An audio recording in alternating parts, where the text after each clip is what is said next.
মাস পাতে নির্বাচন দিল। এই নির্বাচনটা এই জন্যই প্রশ্ন ওঠে যে কোনো অভ্যুত্থানে না ভোটে, অর্থাৎ জুলাই সনদ বাস্তবায়ন না করলে তাহলে ইলেকশন অবৈধ, এই প্রশ্নটা করা হচ্ছে। সেখানে তো আমি বলবো এই উপদেষ্টা পরিষদ দায়ী।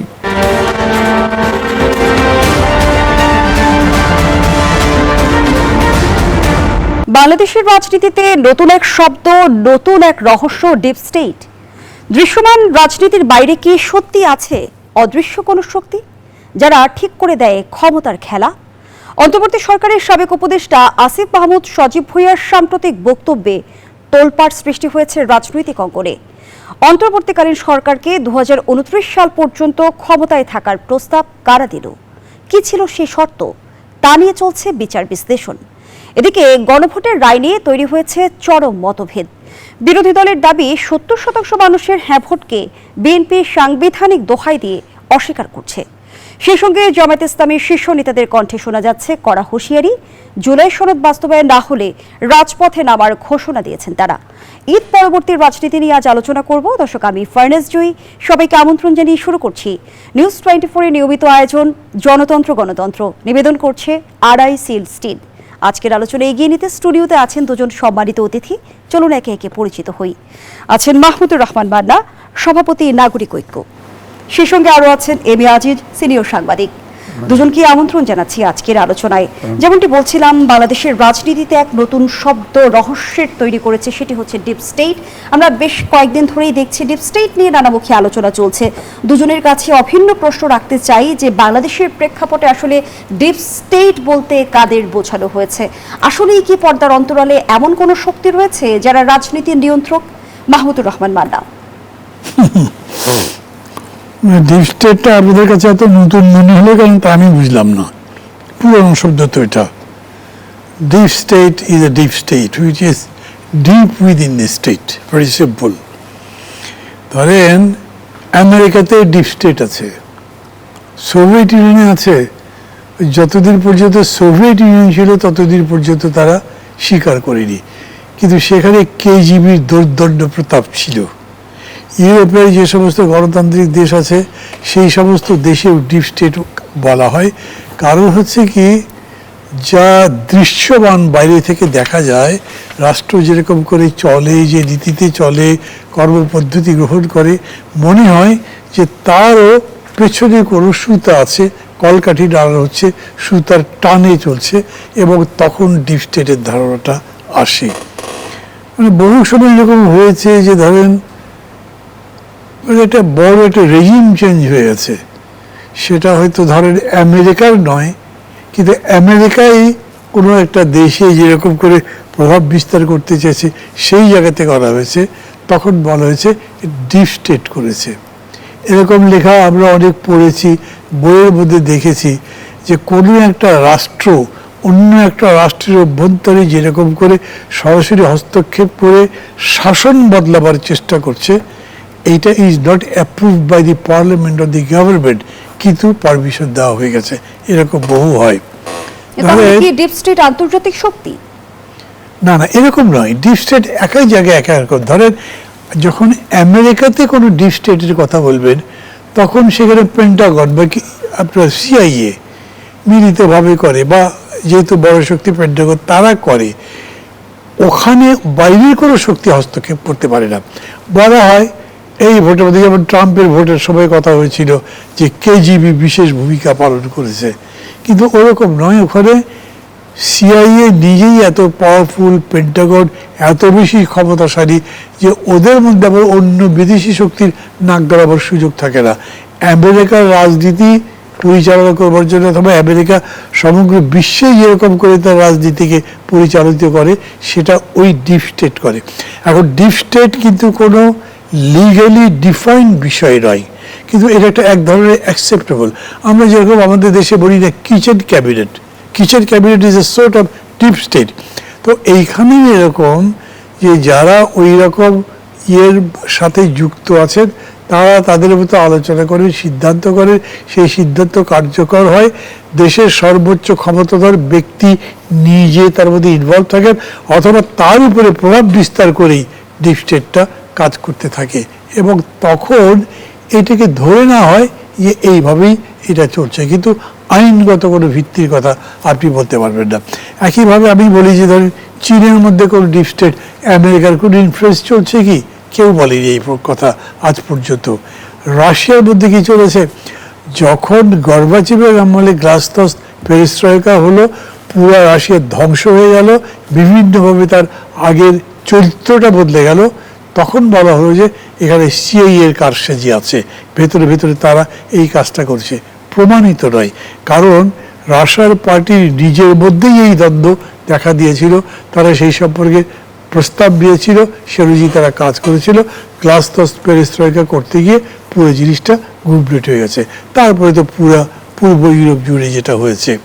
তো আমাদের মতো দেশে ডিপ স্টেট ওই কনসেপ্ট থেকে বলা হচ্ছে কীরকম। এখন যদি আপনি সরকারকে জিজ্ঞেস করেন, আমাদের সরকার প্রধান, তারা কোনো ক্রমেই তাদের উপরে কোনো সুপ্রাবডি আছে যাদের নির্দেশ মতো তারা চলে, কেউ স্বীকার করবে না, সবাই নিষেধ করবে। কিন্তু তারপরেও আমাদের দেশের মধ্যে ডিজিএফ এর ইনফ্লুয়েন্স নিয়ে প্রচুর কথাবার্তা হয়েছে। একসময় এরকম হয়েছে যে সামরিক শাসনের অধীনে যে সরাসরি ডিজিএফআই পার্টি গড়তে, ভাঙতে, সরকার গড়তে, মন্ত্রী বাড়াতে, মন্ত্রী বাদ দিয়ে দিতে রীতিমতো ভূমিকা পালন করেছে। এখনো পর্যন্ত অনেকে বলেন যে তাদের এই ধরনের ভূমিকা আছে।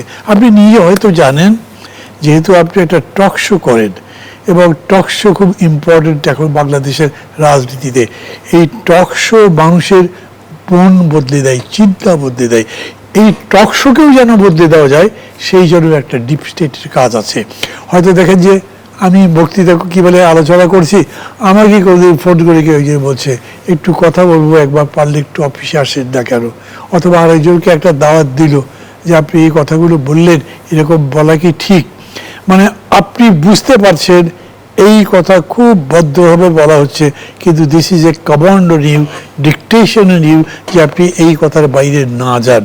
আপনি নিজে একা একজন মানুষ, আপনি ভয় পান না, কীরকম করে করব। আগে তো হয়েছে যে টক শো করে বেরিয়েছে, রাস্তার মধ্যে মানে গাড়িতে ওঠার আগে গ্রেপ্তার করে ফেলেছে। তো এগুলো কাদের কাজ? কিংবা ধরেন যে গুপ্ত, এই যে আপনার হলো কি বলে, আচ্ছা এবারে যাদের যে গুপ্ত হত্যা হলো, যেগুলো আমরা কি বলি তাকে, ভুলে গেলাম, মানে খুবই কম, হ্যাঁ আয়নাঘর ইত্যাদি, এবং এই যে মানে ফোর্সফুল ডিসঅ্যাপিয়ারেন্স যেটা হলো, গুম, এই গুম কে করে? তারপরে মানুষকে মেরে ফেলে। বলা হয়েছে যা এই বলছে, আইন সালিশ কেন্দ্র বলেছে বোধহয় 1000 খানিক লোক তখন মারা গেছে, এবং তাদেরকে মেরেছে কে? গোয়েন্দা বাহিনী নিজে। রিপোর্ট হয়েছে যে সবচেয়ে বেশি খুন কি পুলিশ করেছে না র্যাব করেছে, এবং কেউ বলছে পুলিশ করেছে, কেউ বলছে র্যাব করেছে। তার মানে অদৃশ্য শক্তির উপস্থিতি অস্বীকার করার কোনো সুযোগ দেখছেন না। মানে এদেরকে করলে, এটা নির্দেশ দিল কে? সেই নির্দেশ দেওয়ার বাড়িটাকে, সেই পাওয়ারটা কি? That is the deep state. জনাব মাহমুদুর রহমান মান্না, জনাব এম এ আজিজ, অন্তর্বর্তী সরকারকে 2029 সাল পর্যন্ত ক্ষমতায় রাখার এক ধরনের নীল নকশা সাজিয়েছিল, এমন দাবি করেছেন সাবেক উপদেষ্টা আসিফ মাহমুদ সজীব ভুঁইয়া, এবং তিনি বলেছেন ডিপ স্টেট প্রস্তাবে বিএনপি নেতাদের সাজা বহাল রাখে এবং তারেক রহমানকে নির্বাচনের বাইরে রাখার এক ধরনের রোডম্যাপের কথাও বলেছে। তাহলে কি ডিপ স্টেটের মূল লক্ষ্য ছিল বিরাজনীতিকরণ? ধন্যবাদ আপনাকে, দর্শক শ্রোতা এবং শ্রদ্ধেয় মান্না ভাই কিন্তু ডিপ স্টেট সম্পর্কে বিস্তারিত বলেছেন। আমি অন্যদিকে বলি, ধরেন আমাদের দেশে আসলে ডিপ স্টেট হলো গোয়েন্দা সংস্থাগুলো এবং থিঙ্ক ট্যাঙ্ক যদি থাকে, তাদের মিলিত এবং সরকারের একটা অংশ থাকে। যেমন বাংলাদেশে আমাদের সাখাওয়াত সাহেব বলেছে, গুলশানে একটা কিচেন ক্যাবিনেট বসতো, সেখান থেকে যা সিদ্ধান্ত আসতো আমরা শুধু উপদেষ্টা পরিষদ বসতাম, সেটা অনুমোদন করতাম, আমাদের কোনো সে থাকতো না, এরকম। কিন্তু আমাদের দেশে হয় কি, আসলে প্রকৃতপক্ষে কোনো ডিপ স্টেট নাই। এটা বাইরের থেকে, বাইরের পরাশক্তিগুলো, যেমন ধরেন আমেরিকা, উদীয়মান ভারত, ধরেন চীন, তাদের যে ডিপ স্টেট থাকে, গোয়েন্দা সংস্থা থাকে, তাদের কিন্তু প্ররোচনা থাকে। তারা কিন্তু অনেক সময় পলিটিশিয়ান বলেন বা সরকার বলেন, তাদেরকে গাইড করে। যেমন ধরেন প্রথম থেকে আমরা বলতাম যে ডক্টর মোহাম্মদ ইউনূস সরকারে ছাড়তে চায় না, সরকার ছাড়তে চায় না। এখন আসিফ মাহমুদ সজীব ভুয়া করার পরে এখন পরিষ্কার হলো তিনি আসলে ভার্চুয়ালি শেখ হাসিনার সময় এক্স আইজিপি আপনার রাজসাক্ষী হয়েছে না, তিনি রাজসাক্ষী হলেন। যে এখন দেখা গেল যে ডক্টর মোহাম্মদ ইউনূসের সরকার আসলে ওই ডিপ স্টেটের প্ররোচনায় সরকার দীর্ঘায়িত করতে চেয়েছে। হ্যাঁ, সুতরাং ডিপ স্টেট কারা ইনভলভ এর ভিতরে এটা প্রকাশ করলে আসিফ মাহমুদ সজীব ভুইয়া জানে, তাকে ধরলেই তো হয়, জানা যায়। কারণ ডিপ স্টেটে আমরা তো স্বাধীন দেশ, আমরা স্বাধীনভাবে চলতে চাই, আমাদের সিদ্ধান্ত আমরা নেব। কিন্তু আমরা দেখতে পাচ্ছি যে আমাদের দেশে যত গোয়েন্দা সংস্থা আছে তারা, মান্না ভাই বললো, হয়তো কোনো একটা সংস্থার থেকে ডেকে বললো যে টক শোতে যে ভাই এটা বললেন, এটা না বললে হয়তো বা দিস অ্যান্ড দ্যাট, এটুকুই বলবে। কিন্তু 111-এর সময় বলেন আর শেখ হাসিনার শেষের সময় বলেন, অনেককে তুলে দিছে, এটা ঠিক। এটা কিন্তু আমাদের দেশে তখন ডিপ স্টেট ফাংশন করেছে রীতিমতোভাবে, এবং তারা কিন্তু স্বাধীনভাবে ফাংশন করে না, তারা আমাদের দেশে করে কি সরকারের চাহিদা মতো কাজ করে। আর ধরেন যে পরাশক্তিগুলা, তারা কিন্তু ডিপ স্টেটের পরামর্শে সরকার সিদ্ধান্ত নেয়, পার্থক্য এখানে। তো সুতরাং আমি বলবো যে আসিফ মাহমুদ সজীব ভুইয়া যে কথাটা বলেছে, এতে এই যে ডিপ স্টেট অর্থাৎ সরকার কিন্তু নির্বাচন যে যথাসময়ে দেয় নাই, আমাদের সংবিধান জীবিত এবং সংবিধানে সর্বোচ্চ 6 মাস পর্যন্ত অপেক্ষা করা যায় নির্বাচন, কিন্তু 18 মাস পাতে নির্বাচন দিল। এই নির্বাচনটা এই জন্যই প্রশ্ন ওঠে যে কোনো অভ্যুত্থানে হা না ভোটে অর্থাৎ জুলাই সনদ বাস্তবায়ন না করলে তাহলে ইলেকশন অবৈধ, এই প্রশ্নটা করা হচ্ছে। সেখানে তো আমি বলবো এই উপদেষ্টা পরিষদ দায়ী। যদি ভ্যাকুয়াম তৈরি হয়ে থাকে, নির্বাচন যথাসময়ে না হয় থাকে, তাহলে তো এই সরকার দায়ী। তো এই জন্য আমি বলছি যে আসিফ মাহমুদ সজীব ভুইয়া এখন এসে এই কথাটা বলা, তার কিন্তু একটু ইম্যাচিউরড পলিটিশিয়ান হিসেবে মান্না যেমনটি বলেছে যে ডিপ স্টেট ব্যাপারটা আমাদের রাজনীতিতে বহু পুরনো একটি বিষয়। আমি প্রশ্ন রাখতে চাই, বর্তমান সরকারও কি সেই অদৃশ্য শক্তি থেকে পুরোপুরি প্রভাবমুক্ত থাকতে পারবে? না, দেখেন আমি কিন্তু বহু আগে আওয়ামী লীগের 2008 সালের নির্বাচনের আগে যুগান্তরে লিখেছিলাম যে ভূ রাজনীতির ফাঁদে বাংলাদেশ। আমাদের এবারে নির্বাচন হয়ে গেছে, নির্বাচনের আগে অনেক পরাশক্তি অ্যাক্টিভ ছিল, এখনো অ্যাক্টিভ আছে। ধরেন আমাদের প্রতিবেশীদের ভারত, তারা কিন্তু চায় তাদের 7 সিস্টার চিকেন নেক একটা স্পর্শকাতর জায়গা, এই জন্য তারা সরকার তাদের সাথে সম্পর্ক ভালো, অর্থাৎ অনুগত আমি বলবো না, তারা তো একটা সম্পর্ক ভালোভাবে একটা দল সরকারের সাথে সম্পর্ক রক্ষা করতে চায়, এটা তার একটা পলিসি। চীনের ভিন্ন পলিসি, হ্যাঁ, ধরেন যুক্তরাষ্ট্রের আলাদা পলিসি, রাশিয়ার আলাদা পলিসি, এই 4টে দেশই প্রধানত আমাদের দিকে থাকে। এছাড়া আমাদের উন্নয়ন সহযোগী আছে, তারা আছে। তো আমাদের দেশে কিন্তু পরাশক্তিগুলো অ্যাক্টিভ থাকে নির্বাচনের আগে এবং পরে, এখনো আছে। কিছু কথা যদি আলোচনা করেন এটা বোঝা যায় আলোচনা আছে। তো সুতরাং আমি বলবো যে আমাদের দেশে কিন্তু পরাশক্তিগুলি বাইরের যে ডিপ স্টেট তারা অ্যাক্টিভ থাকে, এখনো আছে, ভবিষ্যতে হয়তো থাকবে। তারা মূলত দেশের এই সরকার বা আমাদের দেশ তো ভৌগোলিকভাবে তো আমাদের ইম্পর্টেন্ট, ধরেন ইন্দো প্যাসিফিক রিজনে চীন তো একটা উন্নয়ন কর্ম, তারপর বেল্ট অ্যান্ড রোড ইনিশিয়েটিভ আছে, সেখানে তো আমাদেরকে পেতে চায়। তো তারা তো এখানে সরকারের সাথে বলেন, জনগণকে man to people to people contact বলেন, সরকারের উপরে আধিপত্য বলেন, এটা তো রক্ষা করতে চেষ্টা করবে। বাজার তো আছেই, চীনের বাজার বাংলাদেশের সবচেয়ে বেশি, ভারতের বাজার দ্বিতীয়, ফরেন ডাইরেক্ট ইনভেস্টমেন্টে আমেরিকা 1 নম্বর। সুতরাং সবারই ইন্টারেস্ট আছে এখানে, বিনিয়োগ হিসেবেও আছে, আবার রাজনীতিতে তাদের পক্ষে রাখতে পারলেও তাদের লাভ আছে। সুতরাং ডিপ স্টেট বিদেশি পরাশক্তি রীতিমতোভাবে, আমাদের ডিপ স্টেট খুব বেশি করণীয় কিছু না। আমাদের শেখ হাসিনা আমাদের ডিপ স্টেট যেটা বলা হয় তাদের দিয়ে কিছু অপকর্ম করিয়েছে, তাদের নির্দেশে তারা পালন করেছে, অপকর্ম করেছে। এছাড়া আপাতত আমাদের দেশের ডিপ স্টেট তেমন সক্রিয় নয়, সক্রিয় হচ্ছে বিদেশি ডিপ স্টেট। 19 বছর আগে ঘটে যাওয়া বাংলাদেশের বহুল আলোচিত 1/11 থেকে আসলে রাজনৈতিক শিক্ষাটা আসলে আমরা কি গ্রহণ করতে পারি? ডিপ স্টেট কখন সক্রিয় হয়ে ওঠে? না, 1/11-এর সময় একটা ভিন্ন, ওখানে বলাই হতো আর্মি ব্যাকড তত্ত্বাবধায়ক সরকার, অর্থাৎ ওখানে আর্মি সক্রিয় ছিল, আর্মি। হ্যাঁ, সুতরাং ওখানে এই 111-এর এই জন্য বলা আছে কুশীলব। কুশীলব তো আমাদের পত্রিকার ভিতরেও ছিল, হ্যাঁ, এটা সার্বজনীন হয়ে গেছিল। তো সুতরাং এখন ধরেন 111-এর কিছু কুশীলব দুজন ধরা পড়েছে, ধরছে। আমি বলবো তারা বিচারে আইনি যদি দোষী সাব্যস্ত হয় তাদের সাব্যস্ত করতে হবে। যেমন ধরেন একজন লেফটেন্যান্ট জেনারেল, তিনি রক্ষী বাহিনীতে ছিলেন, তিনি তো গ্রেপ্তার হয়েছেন। এবং 111-এর আলোচিত মাসুদ চৌধুরী গ্রেপ্তার চৌধুরী হয়েছেন। এবং রাজনৈতিক অঙ্গনে সে বিষয়টি নিয়েও কিন্তু প্রশ্ন উঠেছে যে বিএনপি কি 111-এর কুশীলবদের বিরুদ্ধে এবার ব্যবস্থা নেওয়া শুরু করেছে কিনা। আমি সে আলোচনায় ফিরতে চাই বিরতির পর। দর্শক, জনতন্ত্র গণতন্ত্রের এই পর্যায়ে একটা বিরতি নিচ্ছি। সাথে আবারও আমন্ত্রণ, দেখছেন নিউজ 24-এর নিয়মিত আয়োজন জনতন্ত্র গণতন্ত্র। নিবেদন করছে আড়াই সিল স্টিল। আমরা আবারও ফিরছি আলোচনায়। জনাব এম এ আজিজ, যে প্রশ্নটি রেখে বিরতিতে গিয়েছিলাম, প্রায় 2 দশক পর আমরা দেখছি 111-এ যারা সংশ্লিষ্ট ছিল তাদের গ্রেপ্তার করা হচ্ছে। এই গ্রেপ্তারের মধ্য দিয়ে কি বড় কিছু শুরু হতে যাচ্ছে? না, দেখেন, আপনার 7 তারিখে অর্থাৎ 5ই আগস্টে চেঞ্জ হলো, বিএনপির পল্টনের সভা হলো। সেখানে আমি বলবো বেগম খালেদা জিয়া তিনি মৃত্যুযাত্রী, পথযাত্রী। তারপর তিনি কিন্তু বলেছেন কোনো প্রতিহিংসা নয়, সবাই ঐক্যবদ্ধ হতে হবে এবং দেশকে গড়তে হবে। তো আমার কথা হচ্ছে 111 আমি বলছি আর্মি ব্যাক তত্ত্বাবধায়ক সরকার। এটা তো বলাই হচ্ছে এটা অরাজনৈতিক সরকার।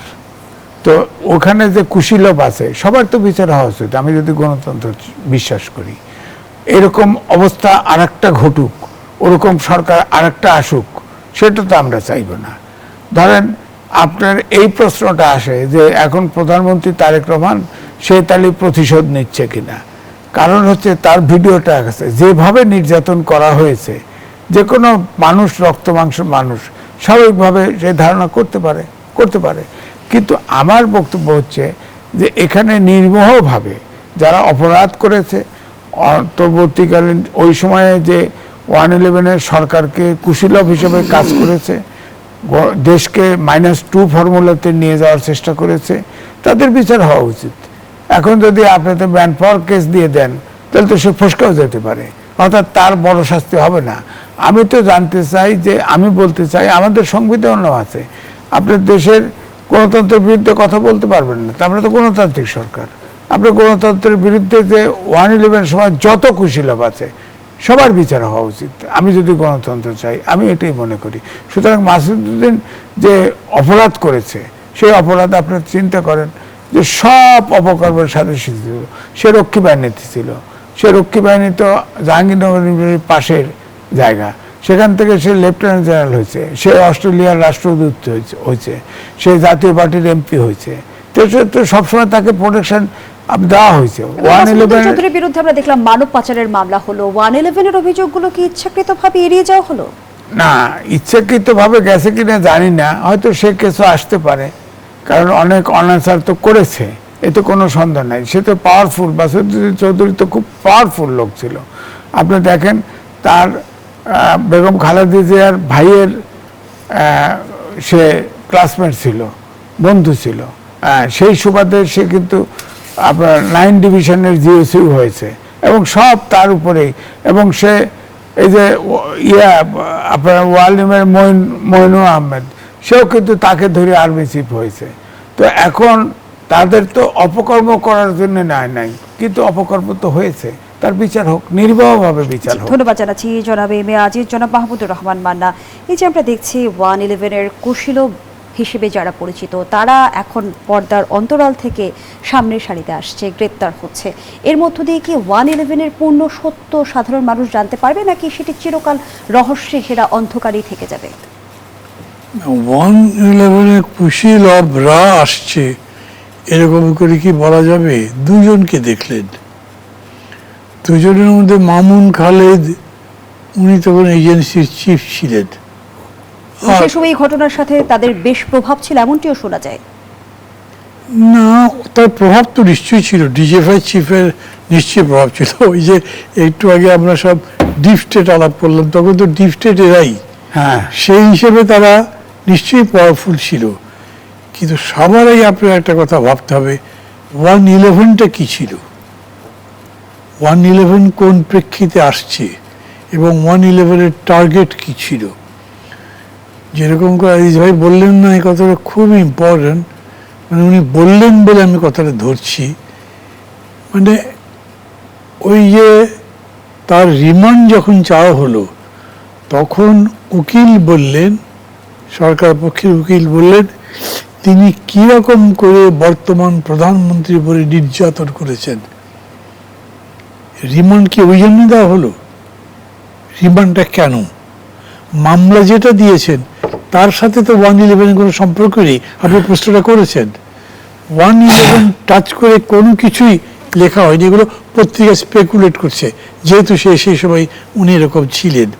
তাহলে 111-কে বর্তমান সরকার যেহেতু তার এই টাস্কটা হাতে নিয়েছে, তাদেরকে বুঝতে হবে কি যে 111টাকে তারা কিভাবে দেখেন, সেই আলোকে 111-এ এদের যে কাজকর্ম তা কতখানি অপরাধের সামিল এবং তার বিচার কি হওয়া দরকার। এবং সত্যিকার অর্থে 111-এর ভিকটিম আসলে কারা? 111-এর ভিকটিম যদি বলেন তো 111-এর ভিকটিম মানে কি গভর্নমেন্ট চলে গেছে তখনকার।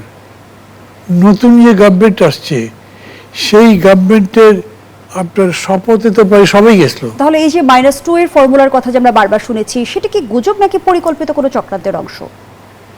মানে এটা এখন তো বায়বীয় মনে হয়, বায়বীয় মনে হয় কেন দেখেন, -2 তো কিছুই হয়নি, বা -2 হবে যে তা কেন তা আমি বলছি না, কিন্তু -2 হয় নাই, কিন্তু পুরা স্লোগানটাই ছিল এটা -2 করার একটা বিরাট ষড়যন্ত্র। এবং তখন কি হলো, যেহেতু একজন বিদেশ চলে গেলেন, আর এক নেত্রী গেলেন না, অপবাদ দেওয়ার চেষ্টা একটু একটু হলো, যেহেতু পালিয়ে গেছে কিন্তু আমরা এখানে আছি দেশে, এবং যারা ছিলেন তারা তো নিশ্চয়ই একটা বড় কাজ করেছেন যে আমি যাইনি, আমি থাকছি। তারপরে উনিও আবার ফিরে আসলেন।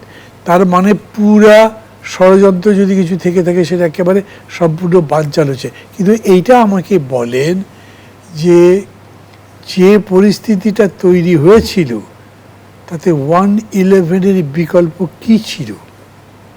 একটা বলতে পারেন, এতগুলো বছর পরে অভিজ্ঞতা আমাদেরকে বলছে যাই হোক আমরা গণতন্ত্রের পথে থাকতে চাই, কাউন্টার কু যেগুলোই হোক আমরা সব কিছুকে অস্বীকার করছি, আমরা একটাকেও মানব না, আমরা মানব কেবল একটা গণতান্ত্রিক প্রক্রিয়াকে, নির্বাচনী প্রক্রিয়াকে।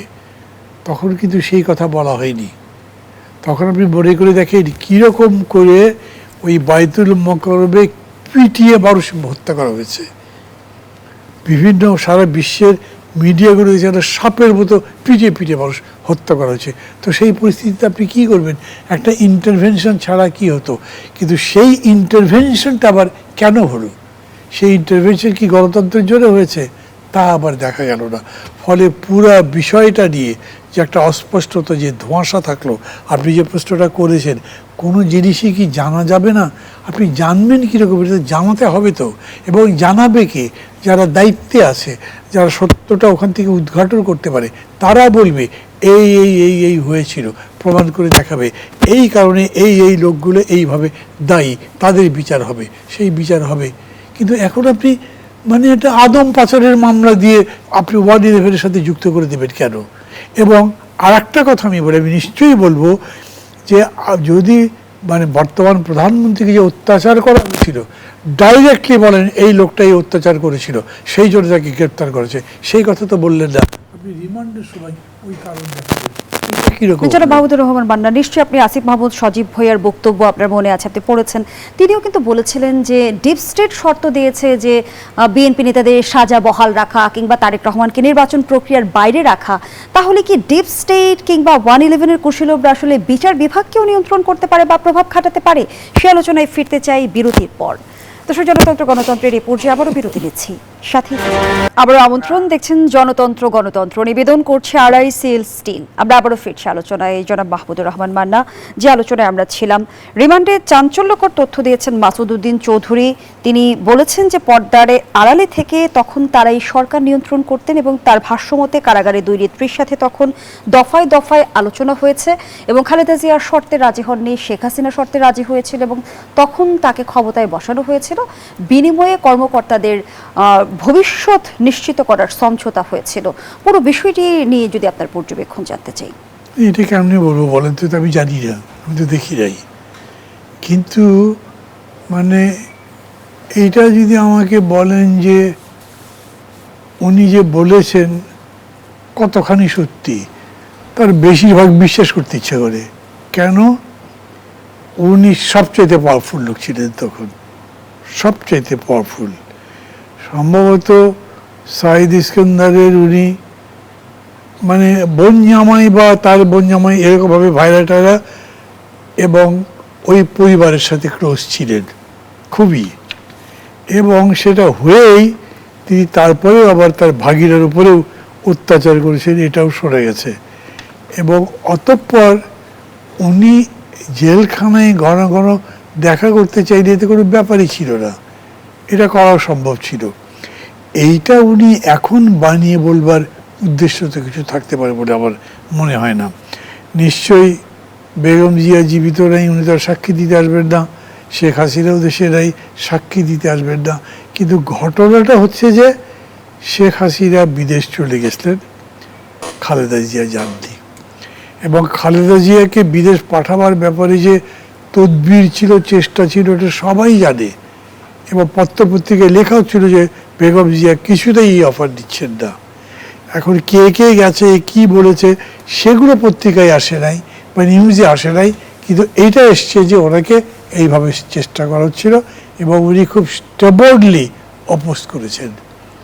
মানে মাই হ্যাজ অফ টু হার, এই জন্যে যে অত বড় একটা বিপদের মধ্যেও নার্ভ তার খুবই নর্মাল ছিল, উনি যান নাই। যদি উনি চলে যেতেন তাহলে কি হতো?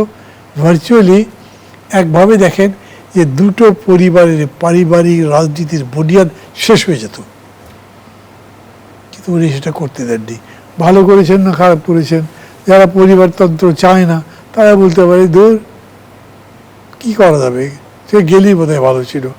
আবার যারা পরবর্তী রেজাল্ট দেখেন তারা মনে করবেন বেগম জিয়া ছিলেন অসাধারণভাবে সফল, যিনি তার ওই যে শেখ হাসিনা তার বিদ্যা বুদ্ধি নিয়ে অনেক কথাবার্তা বলতেন, কিন্তু উনি দেখিয়েছেন যে বুদ্ধিতে উনি অন্য যে কোনো রাজনীতিবিদকে পিছিয়ে দিয়েছেন, যে উনি সঠিক সিদ্ধান্তটা নিয়েছেন, যার জন্য এতগুলো বছর পরে কেবল তার নামের উপরে, ইমেজের উপরে বিএনপি এই জায়গায় আসছে। আজকে বিএনপি যে ক্ষমতায় আছে, ক্ষমতা ভোগ করছে বা ক্ষমতা ভালো মন্দ যে ল্যাঙ্গুয়েজ দিয়েই বলেন না কেন, সেটার প্রধান অবদান তার।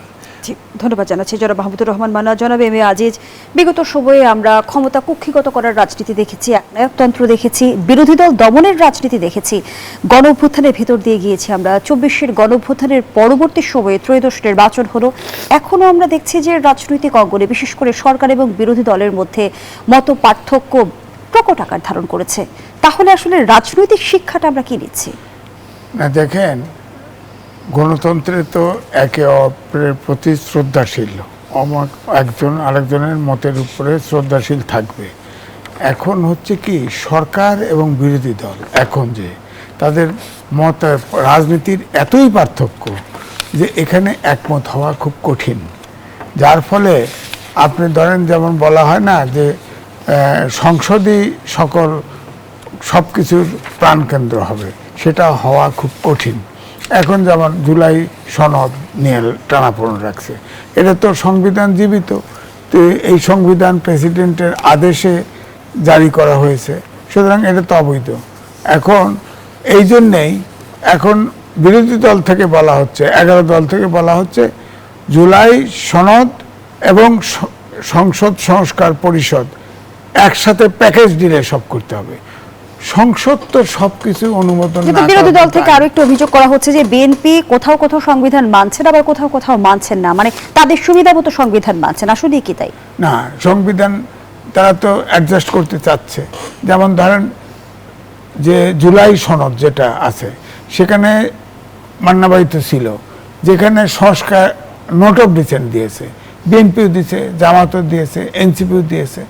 সেখানে কিন্তু একটা নোট আছে যে এরা যদি নির্বাচনী ইশতেহারে দিয়ে জনগণের ম্যান্ডেট পায়, তাহলে তাদের মতো করে তারা করতে পারে। জামায়াতের আমির কিন্তু এই প্রসঙ্গে প্রশ্ন রেখেছে যে জাতীয় সংসদ নির্বাচন যদি হালাল হয় তাহলে গণভোট কেন হারাম হবে?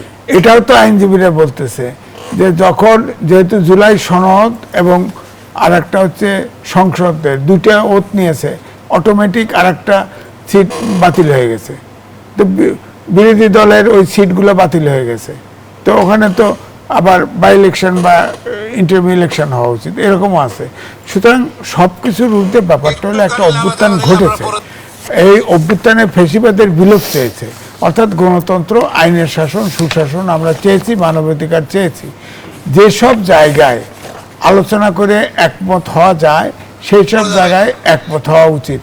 এই চাপাচাপি করলে কোনো লাভ হবে না। কারণ আমি বলি, আগেও বলেছি, আমার বাড়ি বাঘাবাড়ি ঘাটের পাশে, সেখানে আপনার গ্রামের ওই গরু, ষাঁড় গরু, এটা লড়াই দেওয়ানো হয় ছোটবেলায়। যদি এক লাইনে জানতে চাই, জুলাই সনদ কেন্দ্রিক সংকটের সমাধান কোথায় হবে, সংসদে না রাজপথে? সংসদে আলোচনা করে বা রাজনীতিবিদরা আলাদাভাবে আলাপ করে, পর্দার অন্তরালেও আলাপ করুক না, সমস্যা যেখানে যেখানে সমাধান করুক। যেমন বিএনপির তরফ থেকে বলা হয়েছিল না, বিরোধী দলকে আপনার ডেপুটি স্পিকার অফার দিয়েছে, তার মানে আলোচনায় সমাধান দেখছেন। অসংখ্য ধন্যবাদ আলোচনা জানাচ্ছি ছাড়া জনাব সম্ভব এম এ আজিজ, ধন্যবাদ জানাচ্ছি জনাব মাহমুদুর রহমান মান্না। আমরা আপনাদের একেবারেই শেষ পর্যায়ে দর্শক এখানেই শেষ করছি জনতন্ত্র গণতন্ত্রের আজকের আয়োজন। ধন্যবাদ এতক্ষণ আমাদের সাথে থাকার জন্য।